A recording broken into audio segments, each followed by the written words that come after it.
What's up, guys? Welcome to Mindset Mastery. And I want everybody watching this to know that we don't get to decide what lessons we learn in life. We only get to decide if we're going to learn it the easy way or if we're going to learn it the hard way. There's a lot of things that are going to happen in life. There's going to be situations that you're going to find yourself in where you got to make a decision. Am I going to grow through this or go through this, right? And what do I mean by that? You know, there's people that have been in situations where they have an opportunity to improve themselves and get better. And instead of taking that opportunity to improve themselves, they're just going to try to skate by with doing as little work on themselves as possible. When something like this comes up, right? It could be drugs, it could be gambling, it could be sex, it could be any number of compulsive behaviors that are making you feel bad about yourself, that are ruining your interpersonal relationships in your life. They could be ruining your job. They could be taking you away from your family. They could be doing all types of negative things, right? When all of this comes to a fork in the road and it's like, am I going to try to do something about this drug and alcohol addiction or this gambling addiction or this sex addiction? Am I going to do something about it, or am I just going to try to put my efforts towards trying to conceal the addiction itself or trying to hide the addiction itself, trying to sweep it under the rug so that I can continue in this self-destructive behavior?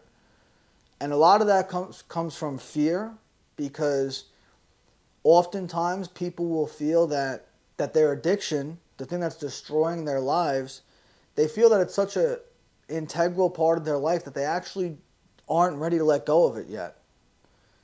They aren't ready to put the bottle down, right? They aren't ready to stop going to the casino. They're not ready to stop looking at porn on the internet.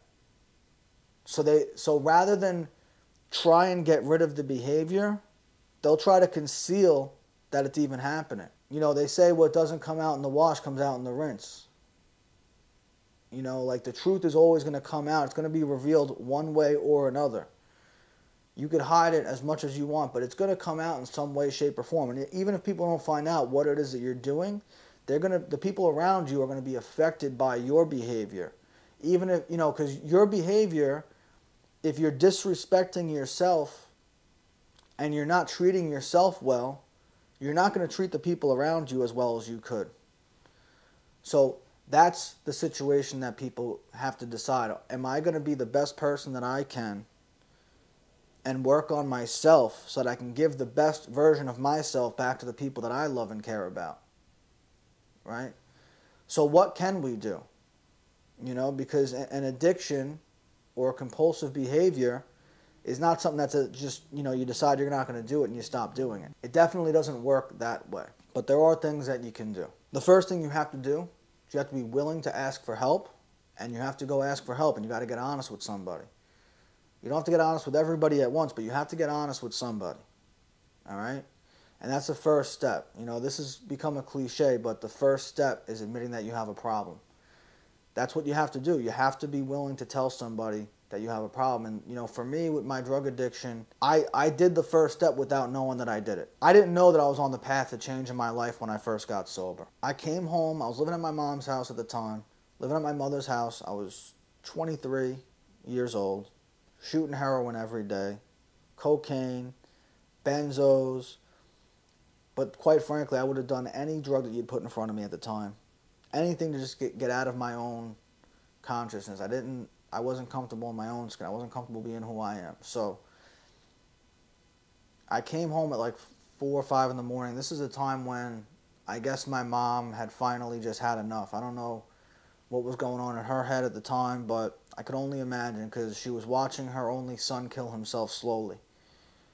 And came home that particular night, and I had been hiding my addiction for so many years, lying about it, trying to hide it. Anytime that there was something happen that made it undeniable that I had a problem, then I would put as much effort as I could to just make it look like I was doing something about it.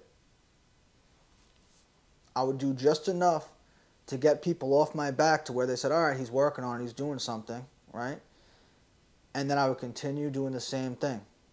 So I don't know what happened on this particular early morning, 5 a.m. I came home. My mom confronted me, and for some reason, whatever it was, she just asked, what's wrong with you? Like, she was crying and she was upset. And I was like, listen, I have a drug problem. I can't stop doing drugs. I just said it. It came out of my mouth before I even knew that I was saying it. Yeah, she asked me, she's like, what are you doing? I said, I've been shooting heroin. Or I didn't say I was shooting heroin. I said that I was doing heroin or opiates or something like that. And then we went, she started helping me try to find a rehab that would take me at that, like at the drop of a hat. Like, she stopped everything she was doing. Like, she took days off from work, because it's not always easy to just get into a rehab just because you're willing to get help now. Now it's a full-time job trying to get the addict to the help, right? So it took days, and in those days it was like all day long I'd be dope sick on the couch, wanting to just not feel anything, and I was not a functional human being. I was just laying there moaning and groaning all day, right? And as soon as she would fall asleep, I'd fucking sneak out of the house and go find a way to get high. And I would literally in the middle of the night, like, this is how crazy it is as a drug addict. I'd leave my house with nothing at like 2 in the morning, and somehow I'd put together hundreds of dollars just in the middle of the night, cash. I'd figure out ways to get cash, right? It wasn't the best ways possible. I mean, don't get me wrong. Rules and laws had to be bent and broken for sure, but that doesn't mean that, listen, you apply that same hustle, that same mentality to doing something good, you could accomplish fucking anything, man. And that's what I've done since getting sober, almost 9 years ago now.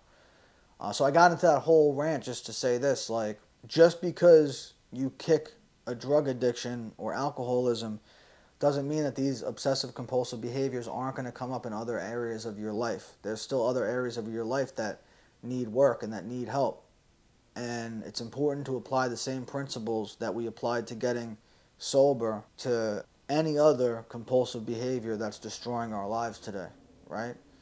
So if this is helpful to you, leave a comment. If you want me to elaborate more on the process and how this works, leave a comment. I want to help people directly, so if you're struggling with something right now, you can leave a comment, let me know, and I'll get into contact with you. You can find my email address in the description. If you'd find my Instagram and TikTok, you could DM me there. Whatever it is you're struggling with, whatever compulsive behavior, reach out to me, let me know. I want to help you. And if you know somebody that would benefit from this, share this video with them. Make sure you subscribe so you don't miss any future episodes of Mindset Matters. And we'll see you guys next week. Thanks for watching.